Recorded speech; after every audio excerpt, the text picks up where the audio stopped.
આજના ભગવદ્ ગીતાના વર્ગની શરૂઆત ભગવાનના મંગલાચરણથી કરીએ. ઓમ શ્રી પરમાત્મને નમઃ.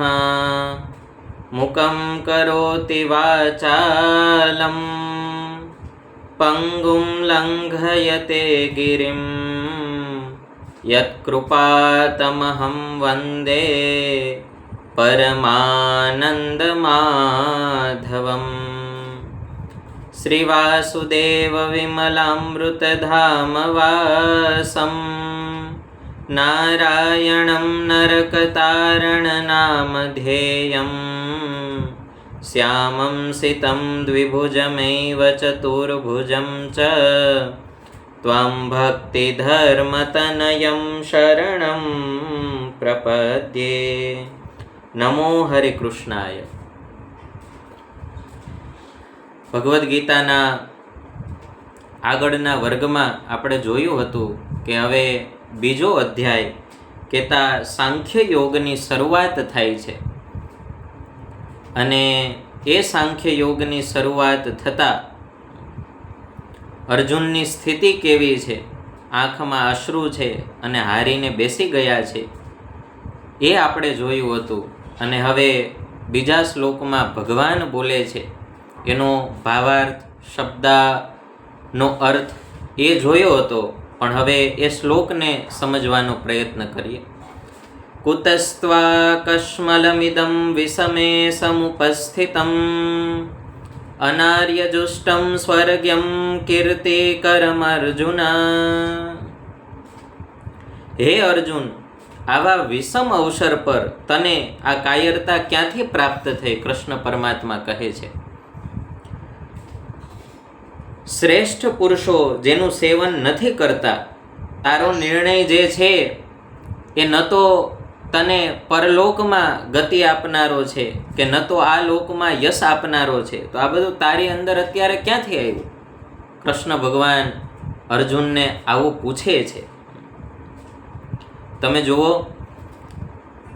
ઠાકોરજી સાક્ષાત પરમાત્મા તો છે જ, પણ મનોવિજ્ઞાનની ભૂમિકાએ પણ જો કૃષ્ણ ભગવાનના વ્યક્તિત્વનો વિચાર કરવામાં આવે તો આપણને અનેકવિધ રીતે કૃષ્ણ ભગવાનના વ્યક્તિત્વમાંથી માણસના મનને સમજવા માટે અર્જુન જ્યારે પોતાની પ્રશ્ન કે પોતાની પીડા રજૂ કરે છે, ત્યારે પરમાત્મા એને જે સમાધાન આપે છે અથવા તો જે સામો પ્રશ્ન પૂછે છે એની અંદર પણ કેટલું બધું સાર તત્વ ભરેલું હોય છે.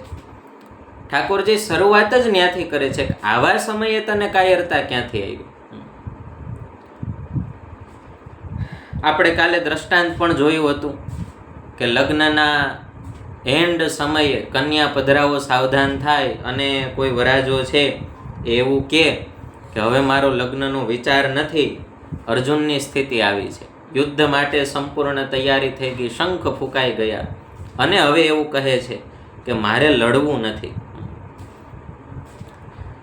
આવા અર્જુનને ભગવાન 3 રીત શીખવે છે કે તારો જે આ નિર્ણય છે ન લડવાનો, એક તો અનાર્ય જુષ્ટમ, આર્ય પુરુષો કરે એવું આ કાર્ય નથી. હવે આર્ય એટલે શું?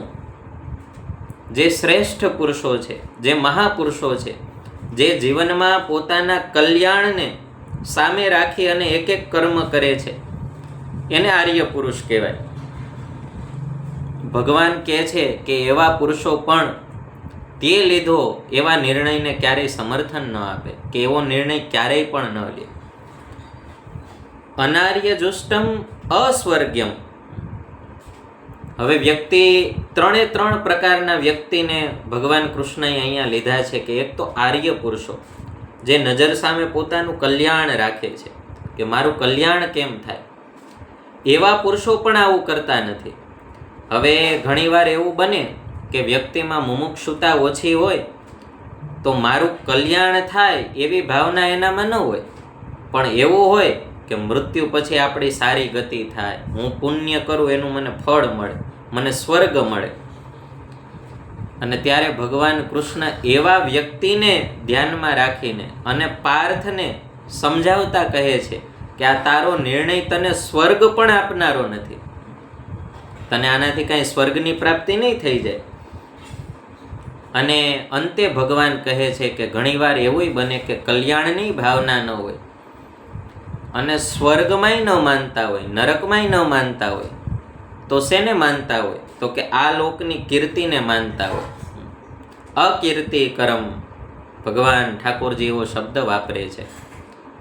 આ લોકમાં આપણું સારું દેખાવું જોઈએ, એના માટે જ જીવતા હોય. ઘણીવાર આપણને ખબર ન પડે, પરંતુ આ કીર્તિ, આ યશ, માન એ એવો રોગ હોય કે એ જીવવાનો મુખ્ય હેતુ થઈ જતો હોય, આપણને ખબર ના પડે એમ થઈ જતો હોય. નીલકંઠ વેશે પરબ્રહ્મ પરમાત્મા જ્યારે વન વિચરણ કરતા હતા અને ત્યારે એ એક નગરમાં જાય છે અને રાજાને એ ભગવાનનો ખૂબ ગુણ આવે છે કે તમે તો આવા બાલુડા જોગી તો અમે પહેલાં ક્યાંય જોયા નથી, તમે અહીંયા રોકાઓ, હમણાં થોડા જ દિવસમાં મેળો છે અને અમારા ગુરુજી વર્ષમાં એકવાર અમને દર્શન દેવા માટે બહાર આવે છે અને અમે મોટો ઉત્સવ કરીએ છીએ એ ગુરુજીના સન્માનમાં. એ નિરાહાર રહે છે, અન્ન પણ જમતા નથી, પાણી પણ પીતા નથી, ગુફામાં જ રહે છે, બહાર તો આવતા જ નથી. ભગવાન તો અંતર્યામી છે, બધાના અંતરની જાણે છે કે એના અંતરમાં શું ચાલે છે. એટલે ભગવાને પોતાના અંતર્યામિત્વથી જાણ્યું કે એ ગુરુ તો માને કરીને જીવે છે. આ બધા લોકો જે 12 વર્ષમાં એકવાર આવે અને એના હાર તોરા થાય અને ગુરુજીના સન્માન થાય, ખમા ખમા થાય, ઓહો ગુરુજી આવ્યા, વર્ષમાં એક જ વાર બહાર પધારે છે, આવું બધું થાય એને આધારે જીવે છે. ભગવાને એની જીવાદોરી પકડી લીધી અને નીલકંઠ ભગવાને રાજાને વિનંતી કરી કે જો મારું મનાય તો એવું કરો, આ મેળો બંધ રાખો, કોઈએ બહાર નહીં જવાનું. અને ગુરુજી જો ક્રોધિત ન થાય કે ગુરુજીને કાંઈ ન થાય તો બીજા દિવસે મેળો કરજો સુખેથી. અને મેળાનો સમય આવ્યો અને ગુરુજી જેમ વર્ષમાં નક્કી કર્યું હોય એ દિવસે એ સમયે સરસ પોતાની જટાજૂટ સંભાળી અને દાઢી બાઢી જે લાંબી થઈ હોય એ વ્યવસ્થિત કરી અને ગુરુજી બહાર આવ્યા ગુફાની. પણ નીલકંઠ ભગવાનના કહેવાથી ન તો રાજા આવ્યા, ન પ્રધાન આવ્યા, ન સૈનિક આવ્યા કે ન કોઈ લોકો આવ્યા. અને પરિણામ એ આવ્યું કે અરે રે, મારા સન્માનમાં કોઈ ન આવ્યું. એટલો બધો આઘાત લાગી ગયો. ગુરુજીને આ વખતે માન ન મળ્યું તો ગુરુજીના પ્રાણ પંખેરું ઉડી ગયા. એમ વ્યક્તિના જીવનમાં જીવન જીવવા માટે, નિર્ણયો લેવા માટે ઘણી બધી વિભાવનાઓ કામ કરતી હોય છે. આર્ય પુરુષોની વિભાવના છે કલ્યાણ માટે જીવવું, કલ્યાણ માટે કાર્ય કરવું. એથી મધ્યમ વર્ગના લોકો છે એ પુણ્ય કરે, સજ્જનતાથી જીવે. શા માટે? તો કે અમને સ્વર્ગ મળે. અને એથી પણ નીચેના લોકો છે એ એટલા માટે જીવે કે અમને આ લોકમાં કીર્તિ મળે, અમને આ લોકમાં બધાય એવું કહે કે વાહ ભાઈ વાહ, એમ એને તો રંગ રાખી દીધો, એટલા માટે જીવતા હોય. તો ઠાકોરજી અહીંયા અર્જુનને કહે છે કે તારો આ જે નિર્ણય છે કાયરતાથી ભરેલો, એ તને આ લોકમાં કીર્તિ અપાવનારો નથી. જીવનની અંદર મહત્વ એનું જ હોય છે, the right decision at the right moment. યોગ્ય સમયે યોગ્ય નિર્ણય લેવામાં આવે ને તો એ જ વ્યક્તિને બહુ મોટો બેનિફિટ, ફાયદો આપતો હોય છે જીવનમાં. એટલા માટે આપણે કાઠિયાવાડી ભાષામાં કહેવત છે કે ટાણે મળે એ નાણે ન મળે. આવા સમયે અર્જુન તને આ યુદ્ધ કરવાનો વિચાર આવે છે, ન કરવાનો વિચાર આવે છે, આ સર્વથા યોગ્ય નથી. આવું ભગવાન અર્જુનને કહે છે. એટલે ભગવાન પુનઃ અર્જુનની સામે દ્રષ્ટિ કરે છે. તો અર્જુને જાણે આ વાત સાંભળી હોય, ન સાંભળી હોય એવું ભગવાનને દેખાય છે. અને પછી પરમાત્મા છે એ 3જા શ્લોકમાં કહે છે, ક્લૈબ્યમ માસ્મ ગમઃ પાર્થ નેતત્વય યુપપદ્યતે ક્ષુદ્રમ હૃદય દૌર્બલ્યમ ત્યક્તોતિષ્ઠ પરંતપ. કૃષ્ણ ભગવાન અર્જુનને આમ શબ્દથી ઝંઝેડીને ઊભો કરે એવા શબ્દ બોલે છે. શું કહે છે? ક્લૈબ્યમ મા સ્મ ગમઃ પાર્થ નૈતત્વયુ પપપદ્યતે. કે હે પાર્થ, હે પૃથાનંદન, હે અર્જુન, ક્લૈબ્યમ આ નપુસંકતાને, નપુસંક કહે છે ઠાકોરજી અર્જુનને, માસ્મ ગમઃ પ્રાપ્ત ન થા, ત્વયી તારા માટે, એતત એ ન ઉપપદ્યતે ઉચિત નથી, પરંતપ હે શત્રુઓને તપાવનારા. તારું અત્યારે અંતર તપે છે પણ તું યાદ કર, તું તો શત્રુઓને તપાવનારો છો. હે પરંતપ ક્ષુદ્રમ તુચ્છ હૃદય દૌર્બલ્યમ, હૃદયની દુર્બળતા ત્યક્તવા તજીને ઉત્તિષ્ઠ ઊભો થઈ જા. હે પૃથાનંદન પાર્થ, આ નપુસંકતાને પ્રાપ્ત ન થા, તારા માટે એ ઉચિત નથી, તું તો શત્રુને તપાવનારો છો. આ તુચ્છ હૃદયની દુર્બળતા ત્યજી અને તું ઊભો થઈ જા. ભગવાન અર્જુનને આવું કહે છે. હવે અહીંયા અર્જુનને પાર્થ શબ્દથી જે સંબોધન આવ્યું છે એમાં પણ ખૂબ જ સમજવા જેવું છે. નહીં અને ભગવાને આખી ગીતાની અંદર 38 વખત પાર્થ એવું સંબોધન કર્યું છે. આ શબ્દ છે એ ભગવાન અને અર્જુનની નિકટતા દર્શાવે છે, એ બંને વચ્ચેનો સંબંધ દર્શાવે છે. આપણને એમ થાય પાર્થમાં વળી ભગવાન સાથેનો શું સંબંધ છે, પરંતુ ખરેખર પૃથા છે એ કુંતી માતાનું નામ છે અને પાર્થનો અર્થ થાય હે પ્રથાનંદન, હે કુંતીના પુત્ર. ભગવાન કૃષ્ણ છે એમને માં કુંતી છે એ ફોઈ થાય છે અને એટલા માટે તું મારા ફઈનો દીકરો છો, મારો આત્મીય છો, મારો સખા છો. અને એટલા માટે પ્રેમથી કૃષ્ણ ભગવાન પાર્થ આવા શબ્દનું ઉચ્ચારણ કરે છે અને વારે વારે કૌંતેય, કુંતીના પુત્ર, હે કુંતીના પુત્ર આવું પણ ઉચ્ચારણ કરે છે. ભગવાન કહે છે ક્લૈબ્યમ માસ્મ ગમઃ, આ નપુસંકતાને પ્રાપ્ત ન થાય. હવે કોઈ એવા વીર ક્ષત્રિયની સામે આવો શબ્દ બોલવો, નપુસંકતા, એટલે પેલા ક્ષત્રિયના તો આમ રૂવાડા બેઠા થઈ જાય ને. ભગવાન કે જો હું એના અહમને છંછેડું અને ઊભો થાય તો પણ મને મંજૂર છે, પણ છતાંય તમે આના પછીનો જે શ્લોક આવે એમાં આપણે દર્શન કરીશું કે ભગવાન આવા વચન કહે છે, છતાંય પાર્થ ઉપર, અર્જુન ઉપર એની શું અસર પડે છે. પછી ભગવાન કહે છે ત્વયી એતદ ન ઉપપદ્યતે, તને આ શોભતું નથી. તું કુંતીનો પુત્ર છો, તું ક્ષત્રિયનો વંશજ છો, તું પાંડુનો પુત્ર છો, તને આ વર્તન શોભતું નથી. આ એક વાક્ય એવું છે કે વ્યક્તિ જો જીવનની કોઈ પણ નિર્ણાયક પરિસ્થિતિમાં આનો વિચાર કરે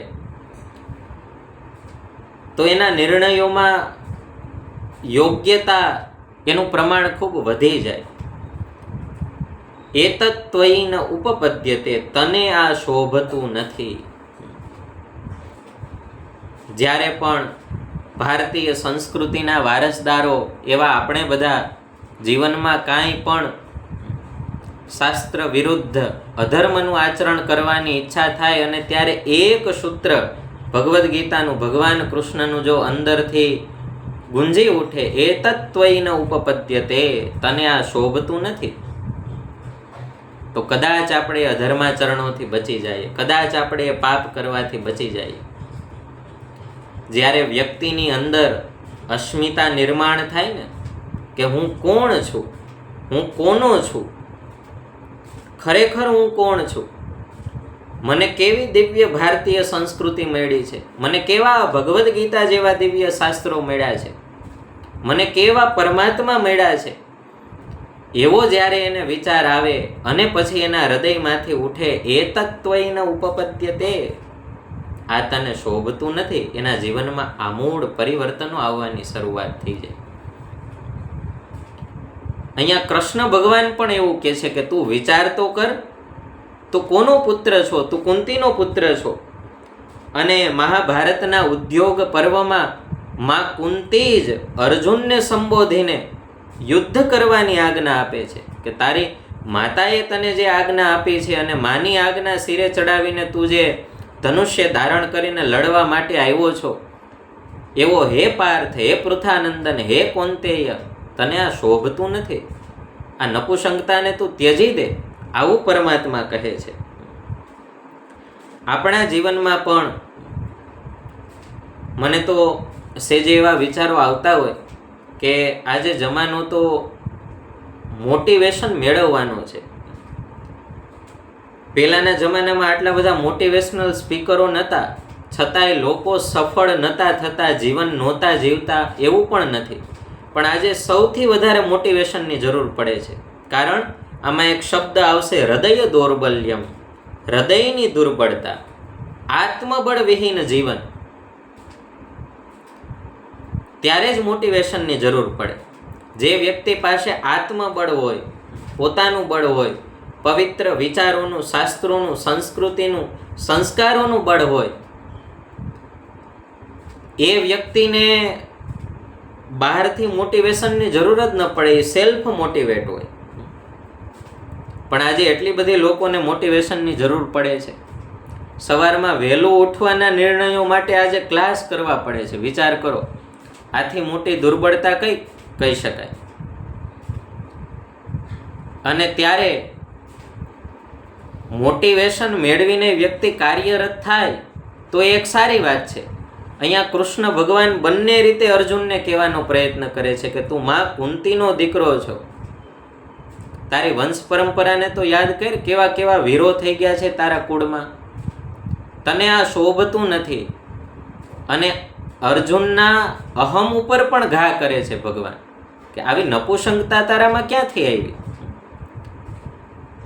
હે પરંતપ, શત્રુઓને તપાવનારો છો. તારો ગાંડીવનો ટંકાર થાય તો શત્રુઓ ધ્રુજવા લાગે, એને બદલે તું ધ્રુજવા લાગ્યો છો અર્જુન. ક્ષુદ્રમ, આ તુચ્છ દુર્બળતા ખરેખર વ્યક્તિના જીવનમાં આવેલી નેગેટિવિટી છે અથવા તો વિપરીત ભાવનાઓ છે, એ બહુ તુચ્છ હોય છે. એને ખાલી આમ કોઈ વ્યક્તિ થોડુંક આત્મબળ ધારણ કરીને એનો સામનો કરે, પરમાત્મા બળ ધારણ કરીને, તો એ ટકી ન શકે એવી હોય છે. પણ છતાંય આ તુચ્છ તરણું છે ને, ત્યારે વ્યક્તિને મોટામાં મોટી દિવાલ બની જતું હોય પોતાના જીવનમાં, એવું લાગતું હોય છે.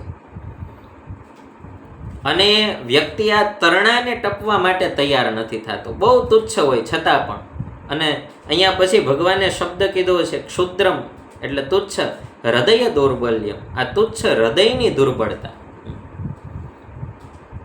સારા કે નકારાત્મક વિચારો અને એ વિચારોનું પુનરાવર્તન અને પછી એનું આપણા વ્યક્તિત્વમાં સ્થાપન થવું, એ બહારથી અંદર નથી આવતું, એ અંદરથી આવે છે. પહેલાં તો અર્જુનને એવું જ થયું હતું કે આ બધા તો મારા સ્વજનો છે, કેમ થશે? પણ એમ કરતાં કરતાં હવે એમ થઈ ગયું છે કે હવે મારે યુદ્ધ જ કરવું નથી. આંખમાં આંસુડા આવી ગયા છે અર્જુન જેવા વીરને. એટલા માટે ભગવાન કહે છે કે આ હૃદયની દુર્બળતા છે, આ અંદરની દુર્બળતા છે.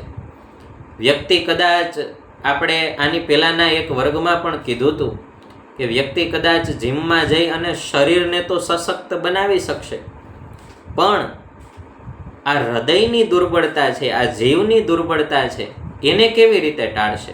એમાંથી કેવી રીતે બહાર આવશે?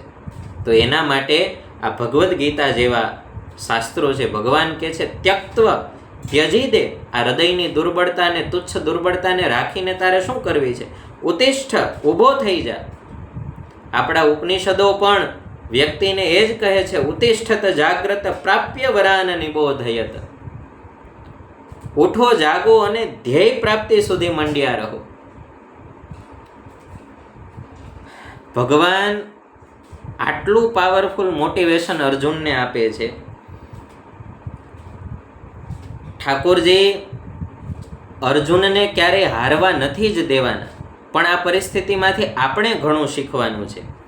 આટલું ભગવાન અર્જુનને એવું કહે છે, છતાં પણ એની અસર શું આવે છે? અર્જુન ઉવાચ, ચોથા શ્લોકમાં, કથમ ભીષ્મમહં સંખ્યે દ્રોણં ચ મધુસૂદન ઇષુભિઃ પ્રતિયોત્સ્યામિ પૂજાર્હા વરિસૂદન. મધુસૂદન, હે મધુસૂદન, અહમ હું સંખ્યે રણભૂમિમાં ભીષ્મ પિતામહ ચ અને દ્રોણમ દ્રોણાચાર્ય પ્રતિ સાથે ઇષુભિઃ બાણોથી કથમ કઈ રીતે યોત્સ્યામિ યુદ્ધ કરું. અરિસૂદન, હે અરિસૂદન, હે શત્રુનો સંહાર કરનારા, પૂજાર્હો બંને મારા માટે પૂજનીય છે. ક્યાં કૃષ્ણ ભગવાન એને કેવા કેવા વચનો કહે છે. ઉઠ, ઊભો થઈ જા, હૃદયની દુર્બળતાનો ત્યાગ કર. પણ અર્જુને અહીંયા ફરી પાછું શું લીધું કે સામે ભીષ્મ ઊભા છે, દ્રોણ ઊભા છે, એને હું કેમ મારું? મારા માટે પૂજનીય છે. જે પ્રશ્ન પેલા હતો સંબંધીઓને જોઈને, કૃષ્ણ ભગવાન આ 2 વાક્યો કહે છે તોય એનો એ પ્રશ્ન એનો એ જ છે. પરમાત્મા જેવા પરમાત્મા કહે છતાંય વ્યક્તિએ જો પોતાની સેલ્ફ બાઉન્ડ્રી ગોઠવી રાખી હોય, પોતાના વ્યક્તિત્વની આડી એક વાડ બનાવી દીધી હોય, નક્કી કર્યું હોય કે આની બહાર હું નહીં જાઉં, તો પરમાત્મા સમજાવે ને છતાંય વ્યક્તિ એની બહાર પગ ન મૂકે. કેટલી સ્વતંત્રતાથી આપણે આપણી અંદર જ પરતંત્ર હોઈએ છીએ. બહુ વિચારવા જેવી વાત છે. ભગવાન કૃષ્ણ કહે છે પણ અર્જુન જાણે સાંભળતા જ નથી.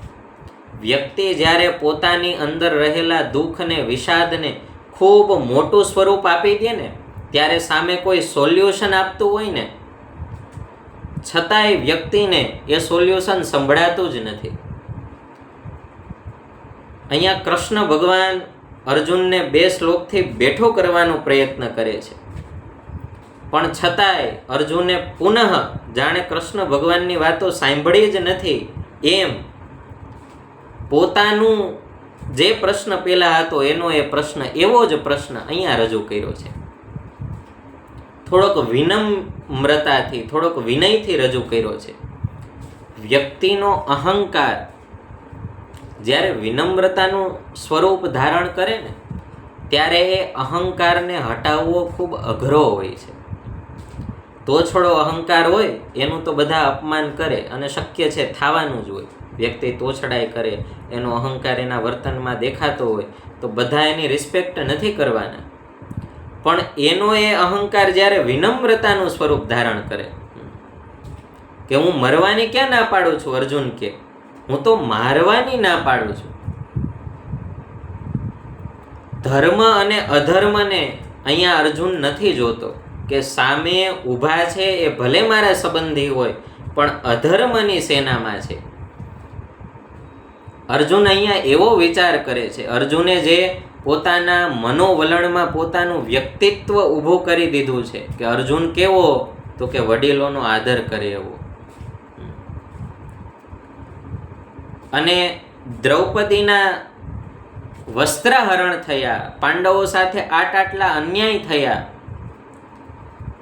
આટલું બધું થયું અને એ અધર્મ કરનારા સામે ઊભા છે, તો એ બધું ભૂલી અને પોતાનું એક વ્યક્તિત્વ જે પોતે સેટ કરી રાખ્યું છે આંતર જગતમાં, એમાંથી અર્જુન બહાર આવવા નથી માગતા.